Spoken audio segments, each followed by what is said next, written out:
Après la Russie et les États-Unis, le ministre des Affaires étrangères Jean-Noël Barrot estime qu'il est possible qu'on rentre en guerre contre l'Iran. Non, pour en rajouter, les va-t-en-guerre n'ont plus de limites. Demain, on sera en guerre contre tout le monde. Voilà, il nous dit, en cas d'échec des négociations par rapport au nucléaire iranien, une confrontation militaire apparaîtrait comme presque inévitable. Oula, il fait flipper, il fait peur le monsieur. Attention, il est énervé. Hein. Quand vous avez un crâne pareil, vous pouvez être énervé. Quatrième chantier, la recherche d'un accord contraignant sur le nucléaire iranien.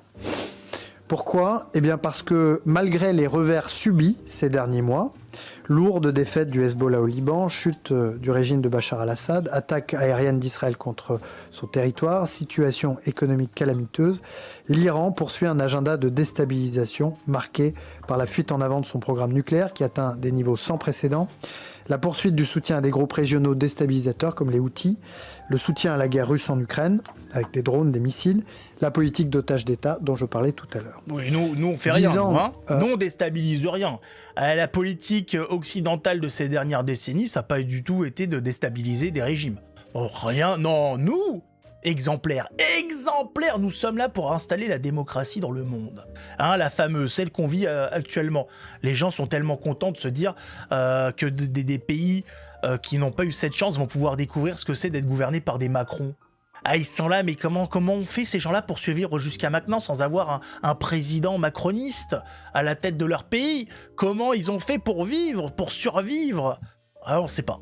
Après la conclusion de l'accord sur le nucléaire iranien, l'accord dit JCPOA, notre conviction reste intacte, l'Iran ne doit jamais se doter de l'arme nucléaire.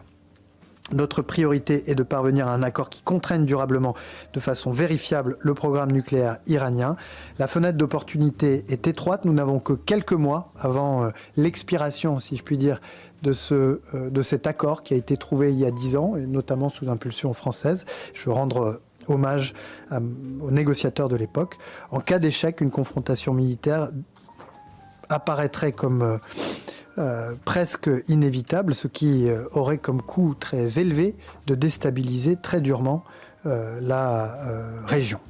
Mais ils vont aller avec quelle armée ? On a vu qu'il y avait une désertion au niveau de l'armée de terre sans précédent. Qu'est-ce qu'ils racontent ? Il y a 4 types qui décident de rejoindre la réserve et il y en a des milliers qui se tirent de l'armée. Qu'est-ce qu'ils racontent ? On est en capacité de partir en guerre avec personne. Alors là, je parle au niveau des hommes. Au niveau du matériel, on se rappelle que selon les annonces officielles, on a 3 jours de munitions. 3 jours, voilà, au bout de 3 jours, c'est fini. Et maintenant, on fait quoi alors ? Quelqu'un a ramené un Uno là un jeu de cartes peut-être ? Non, parce que là c'est fini en fait. C'est fini, c'était court, c'était simple. On veut déstabiliser le monde entier, on veut dire aux pays ce qu'ils ont droit d'avoir ou pas, ce qu'ils peuvent faire ou pas, qu'ils ont droit d'élire ou pas. En n'ayant déjà aucun droit sur les autres peuples. Je rappelle que les mêmes nous disent qu'il faut condamner le colonialisme, tout ça, il faut condamner notre passé, et qui aujourd'hui sont cette attitude de néocolons qui est là en train d'expliquer aux autres pays ce qu'ils doivent faire, ce qu'ils doivent penser. Ils disent ben non, mais laissez-les tranquilles. Alors, vous nous cassez à longueur de temps qu'on a été des méchants français parce qu'on est allé dans différents pays, qu'on est allé leur expliquer le turfu, leur expliquer comment fallait faire, et aujourd'hui vous faites la même chose. Vous condamnez notre passé colonial et vous expliquez aujourd'hui aux pays ce qu'ils doivent faire, qui ils doivent être, ce qu'ils doivent accepter ou pas, ce qu'ils ont le droit d'avoir ou pas. Laissez ces pays tranquilles qui se démerdent. Que chacun se démerde chez soi. Arrêtons d'aller mettre le nez dans des trucs qui ne nous concernent pas. Concentrons-nous un petit peu sur la France. Hein, ça serait pas mal vu son état. Est-ce que la France est en capacité d'aller s'occuper des autres pays ? Non, on n'est plus dans cette capacité-là. Aujourd'hui, économiquement, c'est la débandade. Les marchés financiers ne veulent même plus nous prêter d'argent. On s'est ric-rac comme pas possible. On a un taux d'endettement qui crève le plafond. On a une dette qui explose grâce à Macron en partie. Hein. C'est pas le premier, bien évidemment. Les gens aiment beaucoup mettre tout sur le dos de Macron, mais Macron est responsable d'énormément de la dette, mais il n'est pas que. La dette, ça a commencé il y a un petit moment. Les coups bas ont commencé déjà sous Giscard, voire peut-être avant, on a eu, voilà, c'est un effet domino en fait, et au fur et à mesure ça s'accélère, il y en a de plus en plus qui tombent, et aujourd'hui on voit effectivement que ça va très très très vite. 1400 milliards de dettes juste sous Macron, c'est quasiment la moitié de toute la dette française, de toute la dette de la France sous la 5ème République. Donc c'est vrai. Mais là, voilà, mais ils veulent continuer quand même. Ils se disent non, mais ils se rêvent comme ça de cette ancienne France puissante. Mais sinon, c'est fini. La France, avec un niveau de vie égal à la Suisse, aux États-Unis, c'était avant. Maintenant, c'est fini. La plupart des gens sont à moins de 1500 € par mois. C'est rien. C'est rien du tout, ça permet pas de vivre quand t'as des factures électriques qui ont explosé, quand t'as la bouffe, même en matière première, la farine, le sucre, la viande, le poisson, tout a explosé, donc c'est fini. Nous ne sommes plus en capacité de faire quoi que ce soit. Donc, dans ces cas-là, vu qu'on n'est pas on n'a pas la possibilité de s'imposer et de montrer des muscles, en fait, on reste chez soi. Quand on n'est pas en capacité de faire le kéké, eh ben on fait pas le kéké.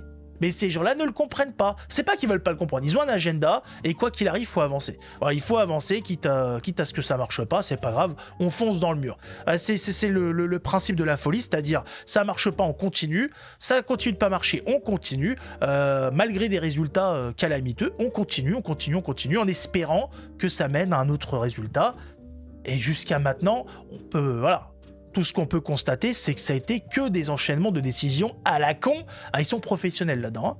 Ah, le Macron, il est exceptionnel. À chaque fois, il y a 2 choix qui s'offrent à lui, il fait le mauvais choix à chaque fois. Ah, les gens commencent à se demander s'il fait pas exprès. Ah, c'est peut-être le début d'une réponse. Peut-être qu'il y a un début de quelque chose en se posant cette question. Mais attention, vous savez que quand vous commencez à vous poser des questions, arrive le complotisme et tout ce qui va avec. Et il faut le savoir. Les gens sont pas au courant, mais après, ils sont quoi, pourquoi on me traite de complotiste? Non, j'ai juste demandé... J'ai demandé pourquoi il enchaînait comme ça autant de mauvaises décisions, qu'à chaque fois qu'il prend des décisions, ça va à l'encontre des Français. Alors on dirait qu'il fait exprès. Oula, comment ça? Vous êtes en train de dire qu'il y a un complot de Macron pour détruire la France de l'intérieur, pour l'affaiblir, pour la livrer à l'Union Européenne? Pas du tout. Pas du tout. Qu'est-ce que vous êtes en train de chercher? Macron s'évertue à faire du mieux qu'il peut pour sauver la France. La France qu'il aime de tout son cœur. Oui, c'est pour ça que quand De Villiers lui a parlé de la nation française, il a dit « Oh, t'es encore là-dessus, c'est ces trucs de 1800 ». Non, on le sait que ces gens-là n'ont plus en tête la nation, ils sont dans leur histoire de nouvel ordre mondial, et qu'ils en ont strictement rien à foutre de ce qui se passe actuellement, arrêtons. Alors, on a des types, ils sont pas... aucune virilité, il y a rien dans le regard, tu sens que c'est... Ça ne pose sur rien, tu souffles, ça tombe par terre. Le gars serait même pas capable de te montrer ses burnes, il en a pas. Qu'est-ce que vous racontez? Incroyable.